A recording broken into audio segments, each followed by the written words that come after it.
Parfait. Donc, bonjour. Premièrement, dans le petit cahier ici, là, on a les objectifs d'apprentissage. Premièrement, comme Chantal parlait, on va dire comment ajuster les aides à la marche, donc canne, béquille et marchette. Ensuite, on va parler des bas supports, donc comment prendre les mesures et je vais vous montrer les produits aussi en même temps. Et on va finir par les attelles poignets, genoux, chevilles, ces choses-là, donc pour faire un bon ajustement. Donc, pour commencer, on va faire un petit rappel au niveau des aides à la marche. Donc le but d'un aide à la marche, ça va permettre de diminuer l'effort et l'énergie requis pour pouvoir marcher. Donc ensuite, on va diminuer le poids sur la jambe malade et on va compenser un manque d'équilibre, puis ça va réduire également le risque de chute. Donc, les trois catégories principales des aides à la marche, on va commencer par les béquilles. Ensuite, on va avoir les cannes et les marchettes. Donc, en premier, on va commencer pour l'ajustement. Là, vous avez dans vos feuilles là, les images des aides à la marche qu'on va faire aujourd'hui. Donc, on va commencer par les béquilles. Donc, les béquilles, on va, pour l'ajustement, faire un petit rappel. Je vais demander à Chantal là, de venir m'aider. Donc, en premier, pour l'ajustement, donc on va se placer de côté. Je pense que ça va aller mieux comme ça. Oui, parfait. Pour l'ajustement, donc, il faut que le patient soit toujours là, debout, droit, avec des souliers plats idéalement. Là, donc, directement, là, la béquille le long du corps. Là, les béquilles sont un petit peu trop hautes. Normalement, les béquilles, ça doit être 2 doigts en dessous de l'aisselle et le sabot de la béquille doit être environ à 15 cm là, du soulier. Donc là, on a environ à peu près 2 à 3 doigts sous l'aisselle. Donc là, c'est la bonne hauteur pour la béquille. Pour le poignet ici, donc il faut vraiment que la poignée soit au pli du poignet. Là, ici, là, la poignée est un petit peu basse pour Chantal, donc on pourrait la remonter là, pour faire un bon ajustement. Donc, on fait la même chose de l'autre côté. Je vais juste l'ajuster. Tu avais des talons, hein? Oui. Donc, comme ça ici. Donc le bon ajustement, ce serait... On va descendre juste une petite affaire encore pour être sûr. Parfait, comme ça. OK. Donc, l'ajustement de la béquille se fait de cette façon-là. Et idéalement, il ne faut jamais là, venir s'accoter directement sur la béquille pour ne pas couper la circulation, là, vu qu'il y a des nerfs là, qui passent au niveau des aisselles. On voit souvent là, les gens mettre des serviettes, des choses comme ça par-dessus la crosse. Donc, c'est mieux de ne pas le faire. C'est vraiment les avant-bras qui vont venir forcer lorsqu'on va marcher. Donc, je vais demander à Chantal de marcher un petit peu juste pour vous montrer là, comment ça peut fonctionner. Donc, c'est vraiment là, les avant-bras qui vont venir forcer et non s'appuyer directement sur la crosse de la béquille. Donc, on enlève un 100% de mise en charge là, sur la jambe qui est malade. Donc, voilà pour les béquilles. Ensuite, on a aussi là, il n'est pas dans les feuilles, mais je vais vous expliquer la béquille canadienne. On n'en vend pas tellement beaucoup en pharmacie, mais quand même, je vais faire là, juste un petit rappel si advenant le cas que vous en avez besoin, si vous avez une prescription pour en avoir une. Donc, béquille canadienne ou béquille d'avant-bras. Donc, en premier, pour l'ajustement, c'est le même principe que les béquilles axillaires standards. Donc, il faut vraiment être droit, les bras le long du corps. Et l'appui ici à l'arrière doit être sous le coude. Donc, on a toujours un ajustement ici, puis on a un ajustement en bas. Donc là, pour moi, c'est trop haut. Donc, je vais descendre d'une petite coche. Donc, comme ça. Et la poignée doit être au pli du poignet. Donc, ici, la poignée est trop basse. On va remonter un petit peu. Comme ça ici, puis là, on a la poignée au pli du poignet directement ici. Donc, l'ajustement se fait de cette façon aussi, donc pour la canne d'avant-bras, la béquille d'avant-bras, excusez. Donc, voilà pour ça ici. Comme je vous dis, ce n'est pas des produits qu'on vend souvent en pharmacie, mais sachez qu'on va en garder chez PharmaPlus là, des fois pour des commandes. Maintenant, pour l'ajustement des cannes. Puis, donc, il y a plusieurs modèles dans les cannes. Là, aujourd'hui, j'ai apporté les deux principales. Donc, on a la canne standard, donc à une patte, et on a la canne quadripode à 4 pattes. Il existe aussi des cannes tripodes à 3 pattes. Ceux-là, par exemple, sont très rares qu'on va en utiliser. Là, maintenant, les nouveaux modèles, c'est vraiment à 4 pattes. Donc, pour commencer, on va parler de celle-ci. Donc, la canne standard à une patte, finalement. Donc, la canne doit toujours être portée, doit être utilisée du côté opposé à la jambe malade. Donc, on voit souvent là, les gens porter la canne du même côté que la jambe qui est malade, donc vraiment à l'opposé. Donc, celle-ci, c'est... elle a un petit bouton en bas, donc c'est une canne que moi je préfère là, parce que la personne âgée ou peu importe, là, pour l'hiver, c'est toujours mieux d'avoir le pic à glace qui est déjà intégré là, à l'intérieur. Donc on peut seulement là, la placer puis l'enlever au besoin. Donc c'est beaucoup plus simple. Pour l'ajustement de la canne, c'est le même principe que pour les béquilles, donc toujours droit, les bras le long du corps, donc à 15 cm là, au niveau du soulier et au pli du poignet, donc pour une hauteur qui est pour une bonne hauteur.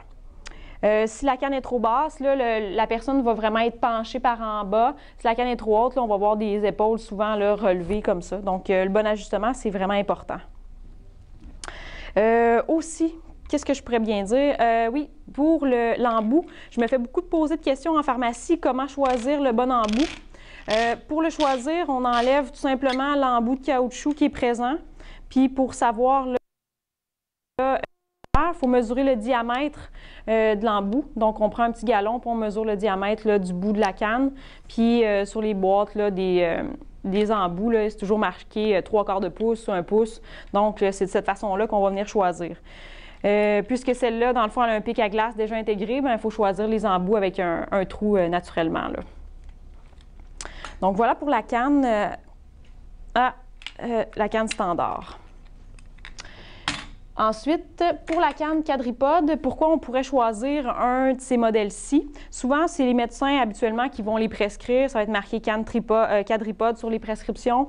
Les gens vont opter plus pour celle-là dans des cas que la personne manque d'équilibre un petit peu. Donc, en ayant 4 pattes, là, on augmente la surface de contact. Donc, la personne va avoir un petit peu plus d'équilibre avec. Par contre, c'est des cannes qui sont un petit peu plus lourdes. Donc, la petite madame qui un poids de 100 livres, puis elle a de la difficulté avec sa force, ces choses-là. Donc, ce ne serait peut-être pas un produit vraiment pour elle. Peut-être aller plus vers une marchette dans ces cas-ci. Pour l'ajustement, c'est le même principe que la canne à une patte, donc la canne standard. Toujours le long du corps, la hauteur de la poignée au pli du poignet, tout simplement. Donc, voilà pour les cannes. On aurait fait le tour niveau des cannes. Ah, oui. Je voulais juste revenir pour la canne, là, de comment marcher avec la canne. Donc, quand je disais tout à l'heure que le côté opposé donc de ma jambe malade, donc ma jambe malade, c'est la jambe gauche, puis je tiens ma canne du bras droit. Donc, quand on marche, là, c'est sûr que c'est assez difficile de se coordonner quand la personne n'est pas habituée, mais il faut vraiment là, avancer la canne en même temps que le pied qui est malade. Donc, la canne va venir compenser pour la jambe qui est malade. Donc, on vient vraiment avancer les deux en même temps de cette façon-ci, tout simplement. Voilà. Donc, pour les cannes, on a fait le tour. Ensuite, on serait rendu aux marchettes. Donc, pour les marchettes. Donc, la première marchette, j'ai apporté la marchette qui est standard à 2 roues avant et maintenant, elle vient vraiment là, avec les skis habituellement de plus en plus. Là. Donc, celle-ci. Donc, pour l'ajustement, pour commencer, c'est un peu comme le même principe que les cannes et les béquilles. Donc, on fait demander à la personne qu'elle soit droite, les bras le long du corps. Et pour se placer, il faut vraiment là, que le pied, que la patte de la marchette soit au milieu de notre pied à l'arrière. Donc, vraiment là, centré comme ça. Puis, la personne, les bras le long du corps. Puis, on va ajuster la poignée là, au pli du poignet. Même chose que la canne. Si la marchette est trop basse, j'en vois souvent là, dans les résidences marcher de cette façon-ci, le dos vraiment penché. Là. Donc, la marchette est trop basse. Ou sinon, c'est vraiment le contraire. Là, sinon, je vois les personnes là, vraiment les épaules en l'air, là, comme ça. Donc, l'ajustement est vraiment important dans ce cas-ci. Pour la marchette, Je veux faire juste un mini rappel. Là. Je sais que ça arrive de temps en temps. Moi, j'ai les enfants, mettons, de la personne âgée en résidence qui m'appellent, qui me demandent si on peut avoir des roues à l'arrière. Donc, idéalement, c'est mieux de ne pas en vendre parce que c'est pas vraiment conçu pour mettre des roues. Je sais que tous les fournisseurs en vendent, mais idéalement, c'est mieux de ne pas en mettre à l'arrière, là, vu qu'il n'y a pas de frein sur cette marchette-ci. Donc, voilà pour ça. Et on vend également... il y a beaucoup de marchettes qui vont... les personnes vont mettre des balles de tennis là, maintenant sur les marchettes pour protéger les planchers ou ces choses-là. Avec le petit plastique des skis, habituellement, des fois, ça peut graffiner les planchers ou faire du bruit. Pour que ça soit un petit peu plus esthétique, on vend chez Pharmaplus des petites pantoufles, en fait. Des petites pantoufles qu'on met par-dessus le ski, comme ça, ici. Fait que la personne, quand elle appuie sa marchette au sol, ça va venir glisser tout simplement mieux aussi sur le sol, puis ça va empêcher là, d'abîmer les planchers. Donc, c'est juste pour vous montrer là, que ça peut exister là, dans des cas comme ça. Ensuite, on a la marchette, le déambulateur en fait, donc celui-là avec le siège. Donc, ça devient de plus en plus un des bons vendeurs, surtout en résidence, les grosses résidences que les gens ont des longs corridors à marcher pour aller à la salle à manger ou aller dans des activités, puis également pour l'extérieur. Donc, pour celle-ci, c'est le même principe que la marchette à 2 roues. On va venir vraiment se placer là, vis-à-vis la roue arrière, les bras le long du corps et la poignée au pli du poignet encore pour l'ajustement. Là, c'est juste un petit rappel. Avant de s'asseoir, c'est toujours mieux de mettre les freins. Donc, toujours, peu importe le modèle, les freins sont toujours enclenchés par en bas. Donc, de cette façon-ci. Puis, quand la personne va marcher là, avec la marchette, c'est vraiment le frein, c'est vraiment toujours par en haut. Ensuite, il y a différents modèles de déambulateurs. Il y a des modèles qui sont un petit peu plus dispendieux, d'autres un peu moins chers. Plus qu'on paye un petit peu plus cher, plus qu'il y a des options dessus. Il y a tout dépendant, là, j'ai des petites madames, des fois 4 pieds 8, 4 pieds 9. Donc, quand la marchette quand le déambulateur est trop haut, la personne n'est pas capable de s'asseoir complètement au fond. Fait que quand vous faites essayer un déambulateur, il faut vraiment que la personne soit capable de s'accoter complètement au fond.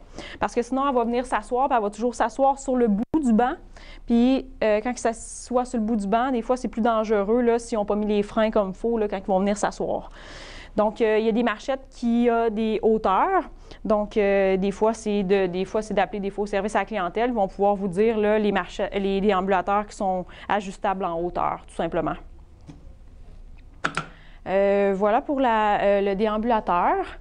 Donc, on aurait fait le tour des aides à la marche. On a fait un petit tour rapide de tout ça, mais c'était vraiment juste un rappel là, pour vous montrer un peu comment ça fonctionne et l'ajustement.